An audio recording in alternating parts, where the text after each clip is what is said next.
you know that UCP is a uniform customs and practice. So let's see the definitions first. Beneficiary. Beneficiary means the party in whose favor a credit is issued. Beneficiary is the party in whose favor a credit is issued. In this diagram, you are seeing that seller and buyer has made an agreement to sell and purchase goods. Thereafter, buyer approached to issuing bank for issuing a letter of credit.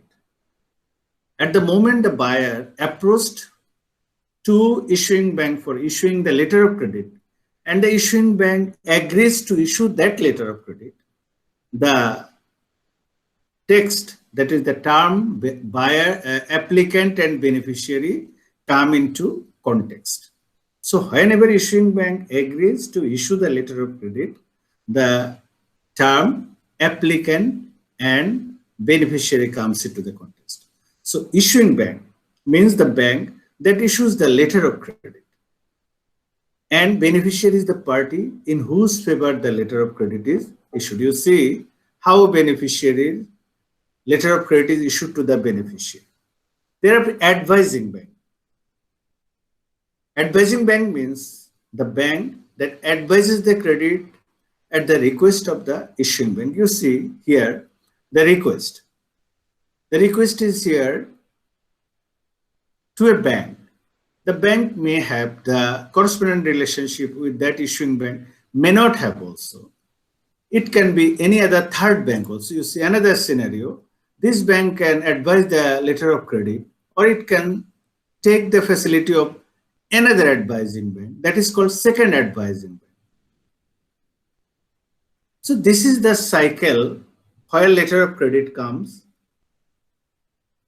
through that parties, that is beneficiary. Here you are seeing the beneficiary in whose favor the letter of credit was issued, the applicant who approached for the letter of credit, issuing bank, the bank that issues the letter of credit, advising bank that advises the letter of credit. So these are, let's see some analysis. Functional role. And this analysis and functional role, whenever we are going through the discussion, will meet some other rules, some other articles, and which we will study later part, that is next classes or in the classes by phase. Here, just like this, whenever we learn the definition of issuing bank, it will come to our mind Article 7, because what are the role of issuing bank should be jotted here so that we can clearly understand everything. So beneficiary, rights and obligation. Beneficiary's right is to timely receipt of the proceed of exports, and his obligation, his responsibility, ship goods, send the stipulated documents, complying the terms and conditions of the credit. Because banks deals with document, bank will see the complying document for paying out its obligation. And beneficiary has two roles. The first role is to submit complying document.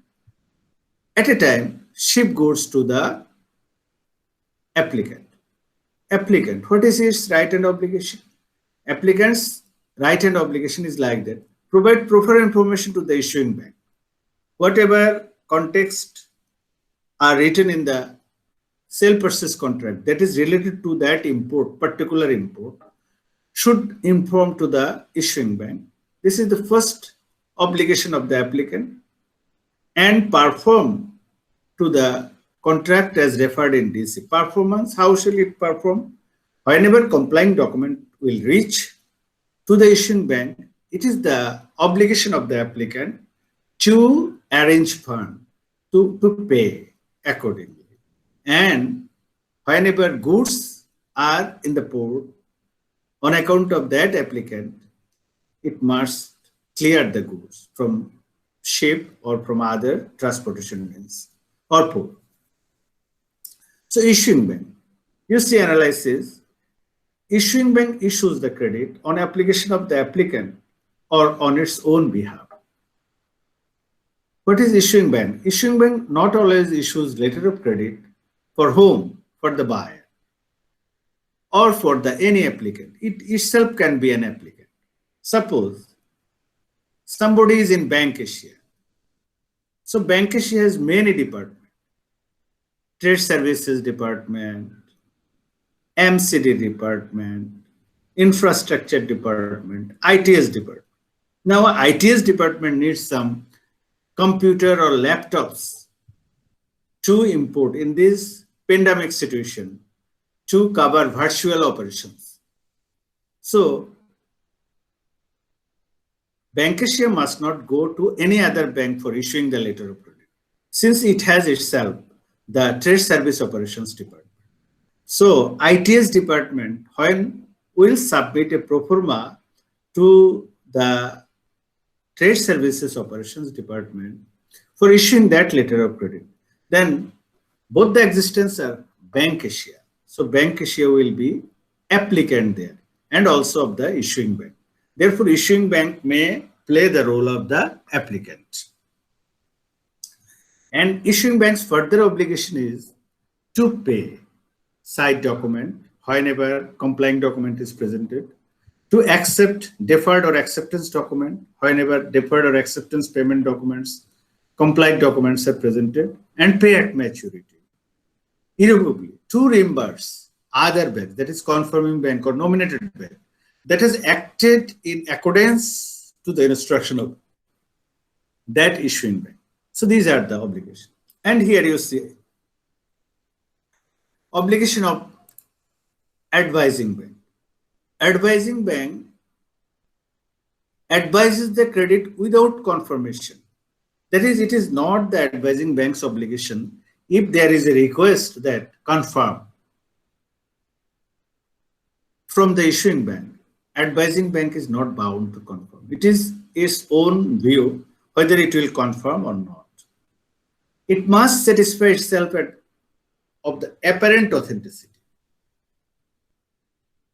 Of course, advising bank role will be discussed in Article 9 in this book, but I'm here skim through because it will help you to understand that article properly when we go there. So, amendment must, whenever any LC is advised through a bank, if there is any amendment, that amendment must go through that advising bank also. And if the advising bank is not satisfied to advise that credit, it must return the bank or inform the bank from which it has received the request. Let's go to next slide. Article 2.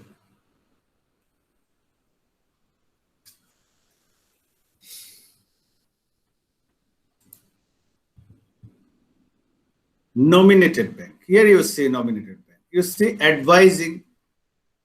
Up to that part we have completed in our previous slide.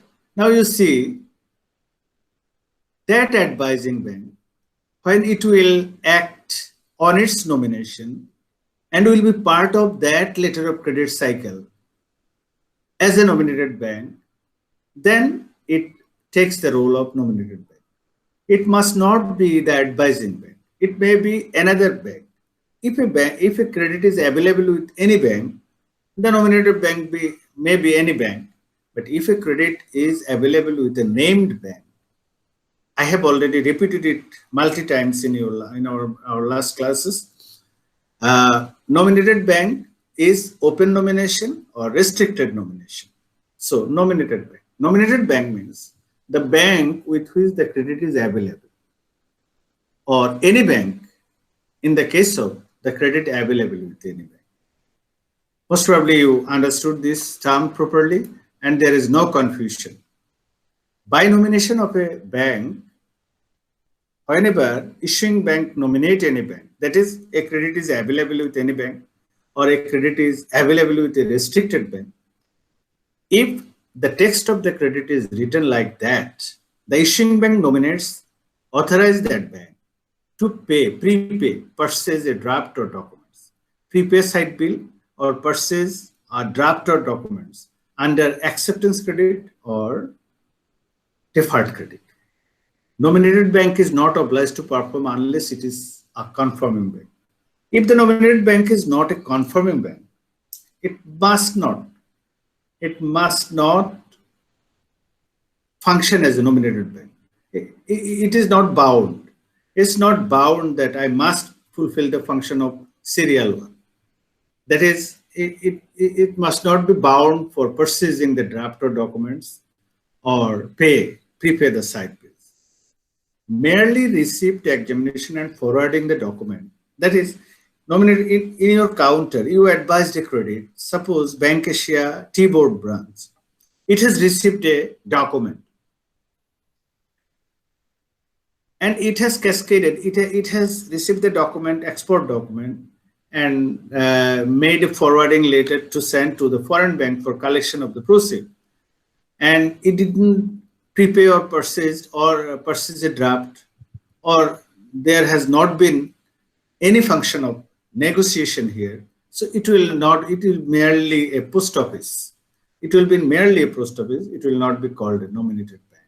Even if you pay after proceed realization, you are not a nominated bank.